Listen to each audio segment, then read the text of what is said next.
작은 자의 중요성 이런 제목으로 하나님 말씀 함께 나누도록 하겠습니다. 저희가 지난 시간에 천국에 들어온 사람들의 그 특징에 대해서 함께 말씀을 나눴습니다. 오직 어린아이 같은 사람들만이 천국에 들어올 수 있습니다. 어린아이 같은 사람은 자신의 부족과 무력함을 깨닫고 전적으로 하나님만 의지하는 사람입니다. 예수님은 이런 어린아이 같은 사람을 또 마음이 가난한 사람이라고 부르십니다. 그래서 마음, 그 심령이 가난해질수록 우리는 하나님의 사랑과 은혜를 더 풍성히 누릴 수 있게 됩니다.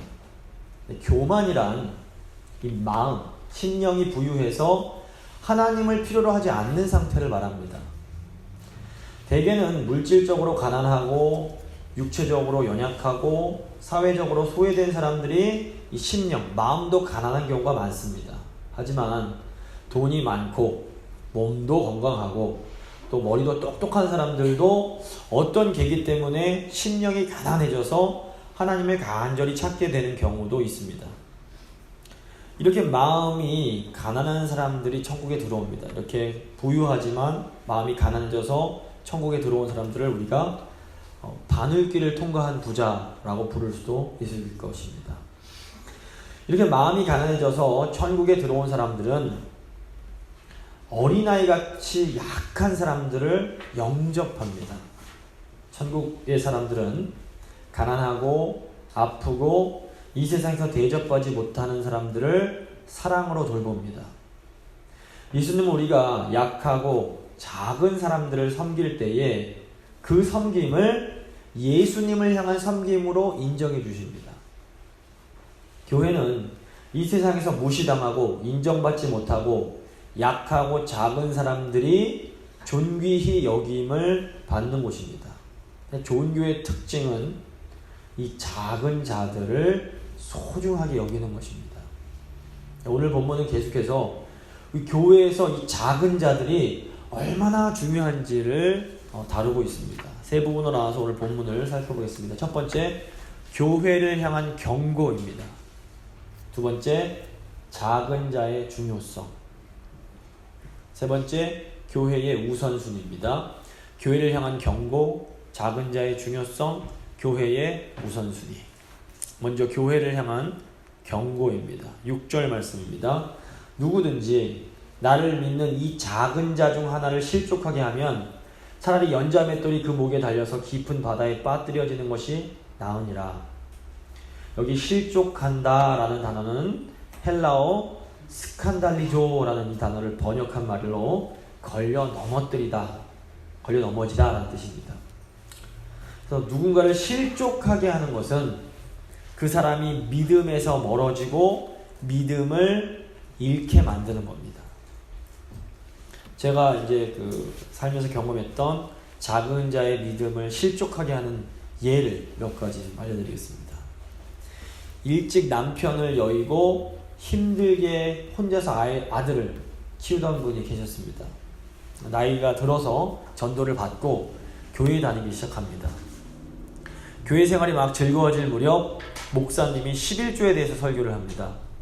그 목사님은 11조를 안 하는 것은 하나님의 돈을 훔친 것과 마찬가지라고 하면서 11조 안 내면 무서운 벌을 받는다라고 강조를 했습니다. 이분이 마음에 갑자기 두려운 마음이 들었습니다. 그래서 고심고심을 하다가 힘겹게 모아둔 돈을 교회에 다 바치고는 교회에 다시는 나가지 않게 됩니다. 제가 이분의 아들에게 직접 이 얘기를 들었습니다. 너무 속이 상했습니다. 목사님의 의도는 그게 아니었겠지만 이 목사님은 분명 작은 자를 실족해 만든 겁니다. 또 제가 학생 시절에 들었던 얘기입니다.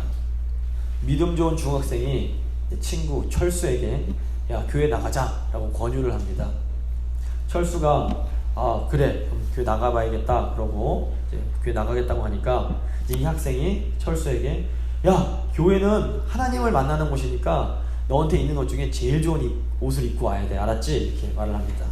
이 친구 철수가 알겠다 그러고 이제 일요일에 자기한테 있는 옷 중에서 제일 좋은 나이키 추리닝을 입고 교회 가게 됩니다. 교회 들어갔는데 교회 선생님이 철수가 추리닝을 입은 걸 보고는 꿈밤을 매기면서 아니 이 녀석아 너는 어떻게 교회 나오는데 추림을 입고 나오냐 하면서 야단을 쳤습니다. 기분이 상한 철수는 내가 다시는 교회 나오나 봐라 그러고 집으로 돌아가 버립니다. 이 선생님 입장에서는 추리닝 입고 예배드리는 것이 문제가 있다고 생각했을 수 있습니다. 이해가 됩니다. 하지만 이 철수 입장에서는 나름 가장 좋은 옷 입고 하나님께 나아온 것이었습니다. 결국 이 선생님은 자신의 의도와 다르게 이 작은 자를 실족하게 만들어 버렸습니다. 지금까지 웃으시는 남의 일 같으시죠? 사실은 우리도 나도 모르는 사이에 작은 자들을 실족하게 하는 경우가 너무나 많습니다. 부모님들이 자녀들 앞에서 계속해서 갈등하면서 싸우는 모습을 보여줍니다. 이런 부모님의 모습에 실망하고 상처 입은 아이들이 결국에 믿음을 잃게 된다면 우리는 작은 자인 우리 아이들을 실족하게 만든 겁니다. 또 교회 오래 다닌 교인들이 크게 소리를 지르면서 싸웁니다. 믿음이 약한 신자들이 이 모습 보면서 아이고 교회도 세상과 다를 게 하나도 없구나 하면서 실망하고 교회를 떠나가 버립니다. 이 역시 작은 자들을 실족해 만든 겁니다. 우리가 아무 생각 없이 한 말이나 행동이 우리 곁에 있는 가족이나 교인들에게 상처를 줄 수 있습니다. 그런데 이런 상처가 커져서 믿음이 약한 분들이 신앙을 잃게 된다면 우리는 작은 자들을 실족하게 만든 사람들입니다. 우리 중 여기서 자유로울 수 있는 사람이 아무도 없습니다. 저도 마찬가지입니다. 그런데 예수님은 이 작은 자를 실족하게 만드는 것보다 차라리 연자맷돌을 메고 깊은 바다에 빠져 죽는 게 낫다라고 하십니다. 여기서 연자맷돌은 가정에서 사용하는 작은 맷돌이 아닙니다. 이 맷돌은 나귀가 돌리던, 영화에서 보셨을 텐데 나귀가 돌리는 1톤이 넘는 아주 큰 맷돌을 말합니다. 이런 연자맷돌을 메고 바다에 빠지면 어떻게 될까요? 도저히 살아남을 방법이 없습니다. 만약 이 말씀을 문자 그대로 받아들이면 여기서 살아남을 수 있는 사람은 아무도 없습니다. 예수님이 정말로 다 나가서 죽어라 라고 이 말씀하신 게 아닙니다. 사실 예수님도 우리가 누군가를 실족하게 할 수밖에 없음을 알고 계셨습니다. 7절 말씀입니다. 실족하게 하는 일들이 있음으로 말미암아 세상에 화가 있도다. 실족하게 하는 일이 없을 수는 없으나 실족하게 하는 그 사람에게는 화가 있도다. 예수님이 우리의 연약함을 아시면서도 이렇게 강하게 말씀하시는 것은 작은 자를 실족하게 하는 것이 그만큼 무서운 죄라는 것을 강조하고 싶으셨기 때문입니다. 예수님은 정말 중요한 것을 말씀하실 때는 종종 이렇게 과장법을 사용하십니다. 8절, 9절도 마찬가지입니다. 만일 내 손이나 내 발이 너를 범죄하게 하거든 찍어 내버리라. 장애인이나 다리 저는 자로 영생에 들어가는 것이 두 손과 두 발을 가지고 영원한 불에 던져지는 것보다 나으니라. 만일 내 눈이 너를 범죄하게 하거든 빼어 내버리라. 한 눈으로 영생에 들어가는 것이 두 눈을 가지고 지옥불에 던져지는 것보다 나으니라. 여기서도 예수님이 정말로 우리가 손발을 다 잘라버리고 눈을 뽑으라고 이 말씀을 하신 것이 아닙니다. 연자맷돌을 달고 바다에 빠지는 것이 낫다는 말씀처럼 과장을 사용해서 작은 자를 실족하지 않게 하는 것이 너무너무 중요하다는 것을 강조하시는 겁니다. 예수님께서 이렇게 강조하시는 말씀은 우리가 정말로 귀 기울여 들어야 합니다. 예수님이 이런 과장까지 사용하시면서 우리에게 하시고자 하시는 말씀이 무엇일까요? 제발 믿음이 연약한 자들을 먼저 생각하라 라는 것입니다. 작은 자들에게 필요한 것은 우리의 판단과 정죄와 질책이 아니라 사랑과 은혜와 받아들임입니다. 작은 자들은 기본적으로 연약한 자들입니다. 연약하다는 것은 죄에 약한 것을 말합니다. 언뜻 보면 작은 자들은 항상 죄를 짓고 있는 사람들처럼 보입니다. 그런데 작은 자들의 죄를 지적한다고 그 사람들이 죄를 한 번에 버리고 훌륭해질 수 있는 것이 아닙니다. 제가 한국에 있을 적에 어른들에게 이제 교회 나오시라고 이렇게 전도를 하다 보면 종종 듣게 되는 말이 있었습니다. 나는 술, 담배 못 끊어서 교회 못 나갑니다. 술, 담배가 건강에 좋지 않다는 건 누구라도 다 알고 있습니다. 이제는 뭐 다 압니다. 하지만 내가 술, 담배를 끊지 못한다고 해서 교회에 나오지 못하는 것은 분명히 문제가 있습니다. 우리가 천국 백성 된 것이 술, 담배 안에서 된 것이 아니기 때문입니다. 먼저 하나님의 은혜와 사랑을 깨닫고 하나님의 자녀가 되고 나면 술과 담배 같은 해로운 것으로부터 점점 더 자유로워질 수 있게 됩니다. 제가 사실 술, 담배를 예로 들었지만 실은 다른 죄들이 훨씬 더 심각합니다. 술, 담배 안 하고 교회는 잘 다니지만 아내에게 막 성질 부리고 교인들을 막 정죄하며 싸우는 분이 계십니다. 근데 술, 담배는 비록 못 끊었지만 자기의 부족함을 알고 아내에게 양보하고 교인들을 겸손히 섬기는 분들도 있습니다. 과연 누가 더 하나님 나라 백성다운 사람일까요? 뭐 그렇다고 제가 술, 담배 드셔도 된다는 말 절대 아닙니다. 오해하면 안 되십니다. 도대체 우리 신앙에 있어서 무엇이 정말로 중요한지를 잘 생각해 봐야 합니다. 우리가 가진 생각으로 작은 자들이 예수님께 나오는 것을 막아서는 안 됩니다. 물론 그렇다고 작은 자들이 죄 짓는 거 다 허용하고 괜찮다 내버려도 된다는 말씀은 아닙니다. 다음 주에 우리가 교회 안의 죄의 문제들을 어떻게 다뤄야 될지에 대한 말씀을 이제 전해드리겠습니다. 중요한 것은 교회는 작은 자들이 예수님을 만나는 곳이 되어야 한다는 겁니다. 그런데 우리의 나 중심성 그리고 이기적인 태도가 작은 자들을 실족하게 만듭니다.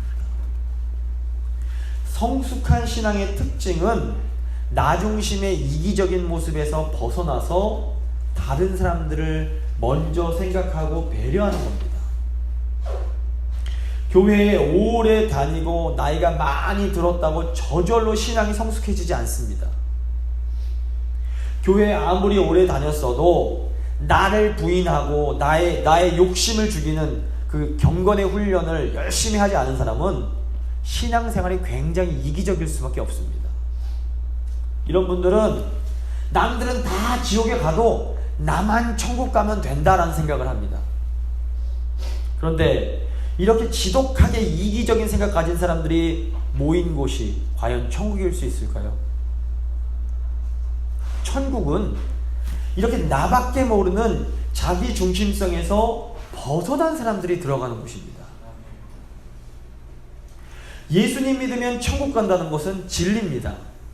그런데 이 예수를 믿는 것이 무엇인지 오해하는 분들이 너무 많습니다. 예수 믿는 게 그냥 머리로 믿는 게 아닙니다. 나 예수 믿습니다. 그럼 되는 게 아닙니다. 예수님을 믿는다는 것은 무엇보다 내가 지독하게 이기적인 사람이기 때문에 내 힘으로는 절대로 이런 죄악된 모습에서 벗어날 수 없다는 것을 인정하는 겁니다. 예수님을 믿는다는 것은 정말 내가 아무것도 할 수 없는 어린아이 같은 존재임을 인정하고 예수님을 온전히 의지하는 것입니다. 그래서 정말로 예수님을 믿는 사람들은 절대로 함부로 작은 자들의 죄를 지적하고 비난하지 못합니다. 나부터가 지독하게 타락한 죄인이요 작은 자라는 것을 알기 때문입니다. 교회에서 다른 사람들, 작은 자들에 대해서 이렇고 저렇고 함부로 판단하는 사람들은 아직 자신이 얼마나 죄악된 존재인지를 제대로 깨닫지 못한 겁니다. 사실은 나에게 똥이 묻어 있는데 다른 사람들의 겨가 묻어 있다고 계속 지적을 하는 것이기 때문입니다. 예수님이 잘라버리라고 하신 손과 발은 작은 자들을 지적하고 발로 치는 그런 악한 행동을 의미합니다. 예수님은 이렇게 함부로 다른 이들의 잘못을 지적하는 손과 발을 잘라버려라 라고 말씀하십니다. 예수님께서 파벌이라고 하시는 눈은 작은 자들의 연약함을 정죄하는 악한 마음을 의미합니다. 예수님은 사랑이 아니라 정죄하려고 하는 우리의 눈을 파버리라 라고 말씀하십니다. 우리가 이렇게 악한 손과 발, 악한 눈을 가지고 있는 한 우리는 지옥을 살아갈 수밖에 없습니다.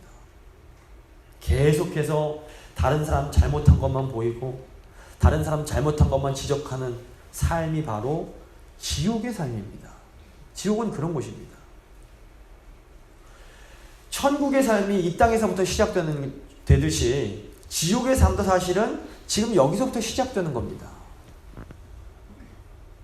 작은 자들을 함부로 판단하고 정죄하고 비난하는 손과 발을 잘라내고 작은 자들의 약점을 계속 쳐다보는 눈을 파버릴 때에 우리는 지금 여기서부터 하나님이 주시는 생명을 누리며 살 수 있게 됩니다. 하지만 우리가 우리의 이 약한 태도를 버리지 않고 계속해서 약한 자들을 정죄하고 비난한다면 우리는 지금 여기서부터 지옥을 경험하며 살 수밖에 없습니다. 두 번째, 작은 자의 중요성입니다. 10절입니다. 삼가 이 작은 자 중에 하나도 업신여기지 말라. 너에게 말하노니 그들의 천사들이 하늘에서 하늘에 계신 내 아버지의 얼굴을 항상 배웁느니라. 예수님께서 왜 이렇게 작은 자를 강조하실까요? 하나님의 눈이 항상 작은 자들을 향하고 있기 때문입니다. 저희가 교리 공부를 할 때 천사에 대해서 배운 적이 있습니다. 기억하실지 모르겠는데 천사라고 다 하나님의 얼굴을 보는 것이 아닙니다. 이사야 6장 보시면 스랍이라는 천사가 나옵니다. 스랍은 하나님의 보좌 곁에서 시중을 드는 천사들입니다. 근데 스랍에게 6개의 날개가 있는데 2개의 날개로는 얼굴을 가리고 2개의 날개로는 날고 2개의 날개로는 발을 가립니다. 근데 스랍이 왜 2 날개로 얼굴을 가릴까요? 하나님의 영광과 아름다움과 위엄을 감히 앞에서 볼 수가 없기 때문에 그렇습니다. 그런데 예수님은 작은 자들을 지키는 천사는 항상 하나님 아버지의 얼굴을 본다라고 말씀하십니다. 이게 무슨 의미일까요? 하나님께서 항상 작고 약한 자들을 지켜보고 계심을 의미합니다. 구약성경 보시면 정말 지겨울 정도로 계속해서 반복되는 내용이 있습니다. 그것은 고아와 과부와 약자 그리고 나그네를 돌보라는 것입니다. 이 사람들은 모두 당시에 가장 취약한 사람들이었습니다. 구약성경 보시면 하나님의 관심이 언제나 약하고 작은 자들에게 있음을 분명하게 볼 수 있습니다. 그렇다고 하나님이 강하고 큰 자들을 미워하시는 것이 절대로 아닙니다. 하나님께서는 강하고 큰 자들에게 약하고 작은 자들을 돌볼 것을 명령하십니다. 강하고 큰 자들이 약하고 작은 자들을 섬길 때에 그들도 행복해질 수 있기 때문에 그렇습니다. 우리 인생은 나 혼자 잘 먹고 잘 산다고 행복해지는 것이 절대로 아닙니다. 행복이란 언제나 좋은 관계에서 옵니다. 부유한 형제가 자신의 물질을 가난한 형제와 나누면 가난한 형제가 행복해집니다. 그런데 이 가난한 형제가 행복해지는 것을 보면서 부유한 형제는 더 많이 행복해지게 됩니다. 힘이 센 형이 힘이 약한 동생을 보호해줄 때 약한 동생이 행복해집니다. 그런데 약한 동생이 행복한 것을 볼 때 이 힘센 형은 더 많이 행복해지는 겁니다. 이것이 바로 천국의 원리입니다. 하나님이 왜 우리에게 돈과 힘과 재능을 주셨을까요? 하나님이 주신 돈과 힘과 재능으로 우리 가족만 잘 먹고 잘 살려고 하다 보면 이상하게 별로 행복하지가 않습니다. 하지만 하나님이 주신 것으로 작은 자들을 섬기다 보면 어느새 큰 기쁨과 행복을 얻게 됩니다. 하나님이 왜 우리 곁에 작은 자들을 보내주셨을까요? 작은 자들을 섬김으로 우리에게 천국의 기쁨과 평안을 맛보게 해주시려는 것입니다. 우리가 이 천국의 원리를 잘 기억해야 됩니다. 세 번째, 교회의 우선순위입니다. 12절 14절 말씀입니다. 너희 생각에는 어떠하냐? 만일 어떤 사람이 양 100마리가 있는데 그 중에 하나가 길을 잃었으면 그 99마리를 산에 두고 가서 길 잃은 양을 찾지 않겠느냐? 진실로 너에게 이르노니 만일 찾으면 길을 잃지 아니한 99마리보다 이것을 더 기뻐하리라. 이와 같이 작은 자 중에 하나라도 잃는 것은 하늘에 계신 너희 아버지의 뜻이 아니니라. 이 잃어버린 양에 관한 말씀은 너무너무 유명한 말씀입니다. 사실 세상적 관점에서 볼 때 99마리 양을 두고 길 잃은 양 한 마리를 찾아 나선 목자는 정말 바보 같은 사람입니다. 세상 사람들은 대를 위해서 소가 희생해야 된다라고 말합니다. 하지만 예수님은 작은 자 한 사람을 위해서 교회 전체가 희생해야 된다라고 가르치십니다. 이 세상의 우선순위는 돈 많고 힘 있고 재능 있고 능력 있는 사람입니다. 하지만 교회의 우선순위는 돈 없고 힘 없고 재능 없고 능력이 없는 사람이 되어야 합니다. 왜 그럴까요? 이 죄악된 세상에서는 우리도 언제라도 이 작은 자가 될 수 있기 때문입니다. 지금 우리가 갖고 있는 돈, 힘, 재능, 능력이 영원한 것들이 절대로 아닙니다. 갑자기 불의의 사고로 우리가 갖고 있던 모든 것이 날아갈 수 있습니다. 또 하나님의 은혜로 사고를 당하지 않더라도 우리 모두는 늙어갑니다. 이 늙는다는 것은 우리가 가진 것들이 모두 낡아지고 약해지고 사라져가는 것을 의미합니다. 우리는 작은 자로 태어나서 점점 큰 자가 되었다가 다시 작은 자가 되어 죽게 됩니다. 사실 우리 모두는 한편으로는 큰 자이지만 한편으로는 작은 자일 수밖에 없습니다. 세상은 언제나 작은 자들이 큰 자들을 섬깁니다. 세상에서는 돈 있고 힘 있고 재능 있고 능력 있는 사람들이 작은 자들을 무시하고 업신여깁니다. 그래서 이 세상 사람들은 어떻게 해서라도 더 많은 돈을 벌고 더 많은 힘을 얻으려고 경쟁을 합니다. 하지만 하나님의 나라, 천국은 이 세상과 정반대입니다.